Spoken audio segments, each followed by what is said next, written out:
YouTube, how's it going? Welcome back to the channel. Today guys, we have finally some contents for the channel. Now it's been a long time since we added contents for this channel. I think I'm gonna make a new announcement for maybe tomorrow. We are gonna include the OCG and TCG within this channel so that we won't have any gaps within the contents or the uploads. So yeah, tell me in the comment section below if you want one of those type of contents. But regardless, what we're here today now is to talk about the new data mine leaks that Decade, or basically Triple Tactics Tim, released earlier, which he got from Decade's data miner. So the Horus archetype is going to be coming into Master Duel, which is really relevant for OCG and TCG players alike. For new players, you might be questioning yourself, is this really important? Well, this is the video for you. We're going to showcase the Horus archetype as an engine, as a pure or the core cards that you'll need for the deck, and basically its relevancy with the upcoming release in Master Duel. So yeah, that's basically it. I won't waste any more of your time. Let's go towards the core deck list. Alright, so here we are with the core deck list for the Horus archetype. So there's a couple of monsters that you'll need. I think the Walls of Imperial Tomb and a copy of, which one was it? The Horus, the Black Flame Deity, is from a succeeding set, but we're still going to talk about it because this is going to be released at the same time as the other Horus monsters. So yeah. So basically, we're going to tackle the core cards that you'll basically need for a deck. So to start off, we have here Horus the Black Flame Deity. So if you control a Horus monster and a King Sarcophagus, so this is the continuous spell that you'll use every time. You can reveal this card from your hand, then send one card from your hand or field to the graveyard, and then send one card from the field to the graveyard. So a basic removal for this effect. If a face-up Horus monster you control except Horus the Black Flame Deity or face-up King Sarcophagus you control leaves the field by an opponent's card effect, you can spell some this card, and then you can send all other monsters from the field to the graveyard. So a practical board wipe, kind of like a Regeki effect, but instead of destroying it, you just have to send it. Then the most important one for any engine for the new Horus, and the bread and butter for the Horus deck as well. So you have here Imseti, Glory of the Horus.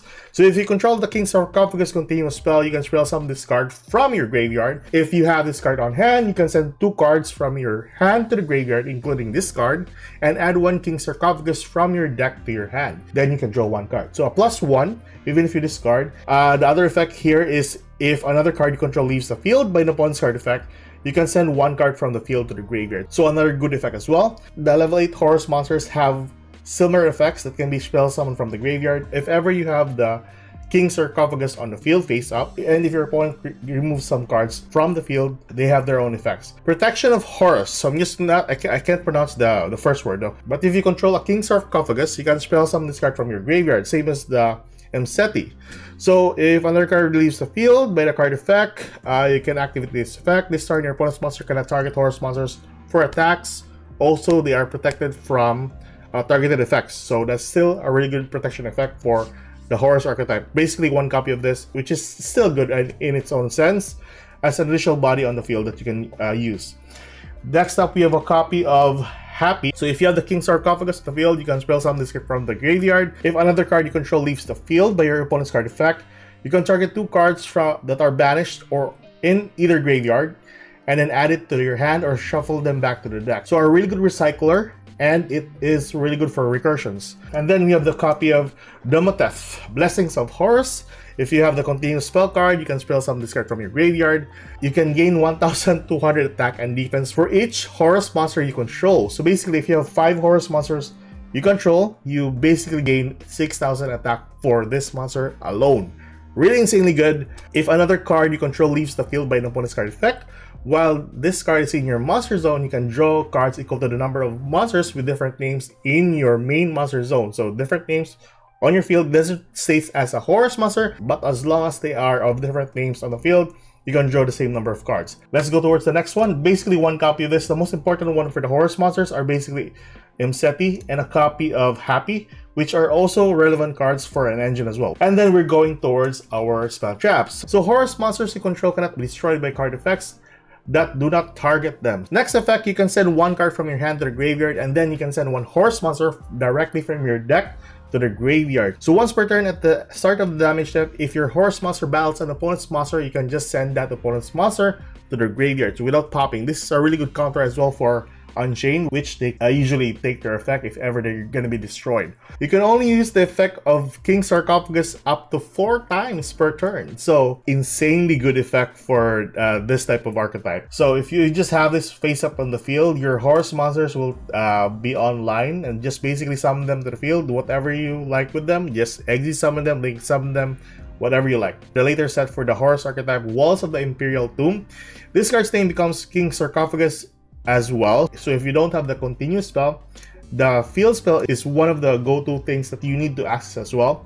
So during your main phase, you can add 1 Horus monster from your deck to your hand and place 1 card from your hand onto the bottom of the deck. So a really good starter as well. If you don't have a copy of Seti, you can only use the effect of Walls of Imperial Tomb once per turn. If you activate the effect of Horus, the Black Flame Deity, you can draw 1 card. And that is basically your core cards for that matter. So 3 copies of each of Imperial Tomb, 3 copies of the Sarcophagus, 1 copy of the 1 to 2 copies for the Dumuteth, 2 to 3 copies of Happy, 1 copy of Quincenuth, and I'm not sure if I pronounced that correctly, 3 copies of Seti, and then the 1 copy of the Black Flame Deity. So the cards that we did not use for the core deck list is just, I think, 1 copy of Canopic Protector, which you can just spell summon 1 Horus monster from your hand or graveyard to your side of the field. If this card is sent from your hand or field to the graveyard, you can set this card to the field directly. And I think that's basically it for the other Horus cards that we have, other than the level Horus monsters. So that is pretty insane, and that is the core deck list. Let's go towards the engine. Okay, so here we are with the engine, guys. So the engine would differ depending on the deck that you're playing, or depending on how you build your deck, generally. The minimum Horus engine that you can use is basically a 1 copy of Happy, 3 copies of Seti, and then the 1 copy or 2 copies of King Sarcophagus. That's basically it. The max copies you can do is 3 copies of this, and then 3 copies of this. So that's basically your core engine right there. So really insane. Now for the decks that would benefit this quite a lot, I think floater decks in general, or any floater decks in general, would benefit this quite a lot. I think the most significant one, majority of you already know this, is Tier Elements. Tier Elements, once sent to the graveyard, will have their effects activated. That way, of course, majority of their cards that they are using right now have really good floating effects. So it would really benefit the deck generally. And to tell you guys, Seti is a dark monster and a level 8. So you just need some level 2s.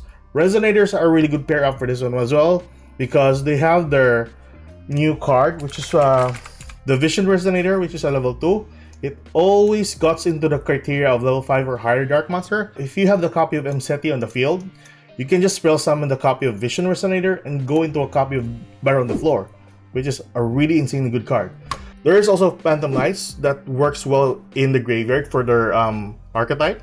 Orcus is another good card as well, or another good archetype to pair it with the engine for the Horus. Oh yeah, Adventure is one of the coolest things that you can use with the Horus engine as well. So there are a lot of good archetypes out there. Let's test this one out once it's going to be added into the game. So just a quick recap, we have Adventure, Phantom Knights, Orcus, Tier Elements. Basically the priority is Tier Elements.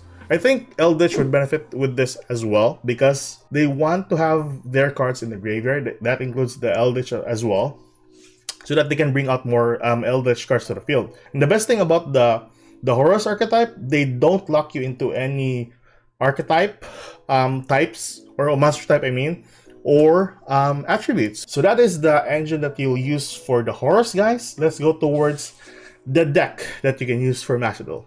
Alright, so here we are with the deck that you can use for Master Duel. So right off the bat, this might differ for quite some time. I think the copy of Light and Darkness Dragon is just too much. You can run with 2 copies of this and run with I don't know whatsoever. You can run with additional hand traps or whatsoever, like a Nibiru or what. The copy of Rainbow Bridge of Salvation will gain you access to any field spell for that matter. Since Seti is a spellcaster, you can run with a copy of Secret Village, which is a really good floodgating card. People are running the Horus as a stun deck, which is, I don't really like stun decks, but I think that would be the really best course of action to run this. And there are a lot of level 8 monsters that are really good though. So like for example, we have here Vanities. So Vanity's Ruler is a level 8 monster that you can use as well. You can just tribute 2 monsters on your field. and then your opponent cannot spell summon any monster. You have also is Christia. There we go.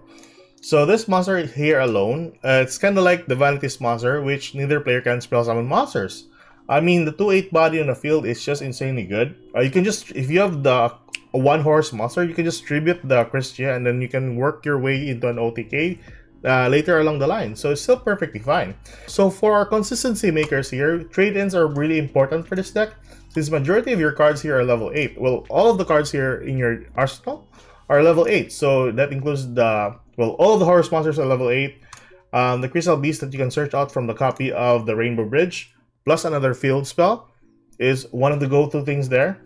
The Mausoleum of the Emperor is another good card as well. If you pay just 2,000 life points, you can normal summon one monster that needs tribute summoning of 2 monsters, or pay 1k for normal summoning one monster that needs 1 tribute. So still important as well, and it's also a field spell. Staples in Master Duel deck list is Maxi, Ash Blossom, Called by the Grave, Cross Out, and a copy of Imperm. You can change this one out for a stun variant by removing some of the cards here, and then adding a copy of Summon Limit. So a really good Floodgatey card.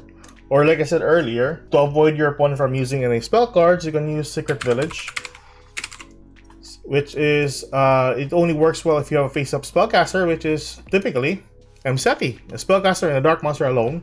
You can also go with a copy of the Dark Charmer, if that would be your choice. You can also go over Skill Drain there, but I don't think Skill Drain would be like the best choice for you, or the best course of action. Another Floodgatey card that would really work well with the Horus cards. They already have big attacking power, so this one is kind of very useful. You have also Tikaboo. So Tikaboo, each player can only control one monster of each type, which in the sense of Horus, we have here the Winged Beast, we have here Spellcaster, you have here Dragon, you have here a copy of Beast, and a copy of Beast Warrior. So yeah, whatever you summon to the field, you can just work your way with the copy of there can be only one.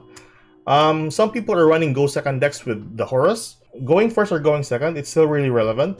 Some of the cards here in the extra deck are kinda like, they're part of Age of Overlord, so I'm not sure if they're gonna be added into the game. But yeah, this is kind of good though. This one is also for the new Fire King's archetype, and the SP Little Knight that we heard that it's gonna be coming into Master Duel as well. So I think the only major issue that I'm leaning towards this is once this is gonna be in Master Duel, you have here Crystal Beast on UR there.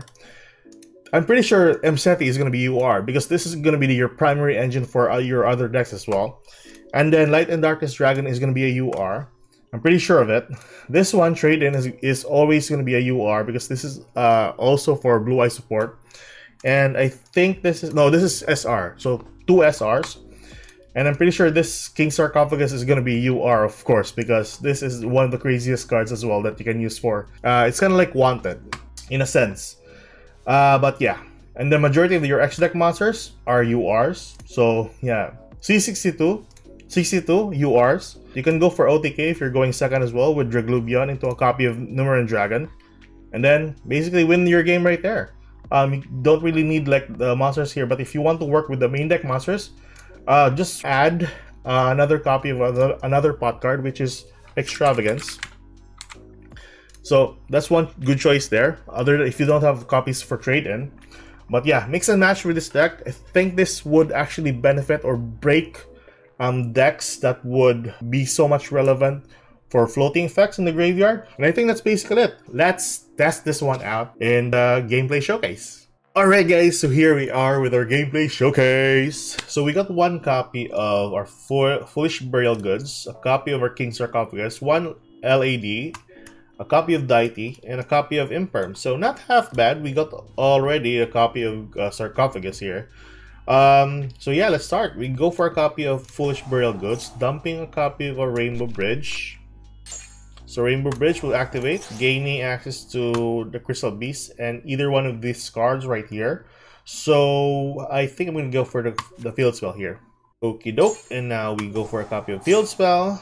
Get one card, and then we go get a copy of Mseti. Either way, I want to get a copy of Mseti and then spin back one card, which is a copy of Rainbow Bridge. Let's say we don't have a copy of the King Sarcophagus. So yeah, dump that, draw one card, plus the King Sarcophagus. Really insane. use the effect of the king, dump one other card, dump one other card there, dumping a copy of Happy, dump on last card, and then dump a copy, or yeah, dump a copy of this one here. So with that, we got already 3 monsters in the graveyard, so we still summon them from the grave. There we go, and we go for this. So at this point, this would be really good if you tribute this one here for Light and Darkness Dragon. So an Omni Negate, which states this card loses 500 attack for each card activated that you can negate, of course. Also, when this card is destroyed and sent to the graveyard, target one monster in your graveyard, destroy all cards you control, also spell summon that monster, if any. So, really good effect, but yeah, this is a UR in Master Duel. Anyways, let's play this one out. So not really like half bad of archetype, but I think it's really good if you're trying to go second and just overwhelm your opponent with level 8 monsters on the field. Really good. And that's basically it. I would tribute this one here so that I can use the effect of my monsters. Dump to the grave, dump this one here, and at this point, it doesn't really matter what I summon the field. And then go for that. There we go. And last monster here. So there we go. A heavy board with just Horus itself. You can go with your Link Summon. You can go for an OTK for Draglubion. Really good card as well. You can go for Zombie Knight or Zombie Vampire, which excavate cards and spell summon any monster that you excavated. Draw power from the Coach King or Dingurso removal of any card, and also number 90, which is I think this is monster negation. Yeah. You can also get the spell and trap card negation, which I did not place here. So anyways, so we go for battle here. That's 3k. Oh yeah, we can also use the effect of the King's Sarcophagus to send that monster to the graveyard, which, yes. And then go for game. So tell me your thoughts on the new Horus archetype. Well, that's basically it for today, guys. Keep safe, good luck if you like this kind of content. And tell you honestly, let's talk about TCG and OCG in the near future. Like and subscribe. I'll see you guys on the next video. Goodbye.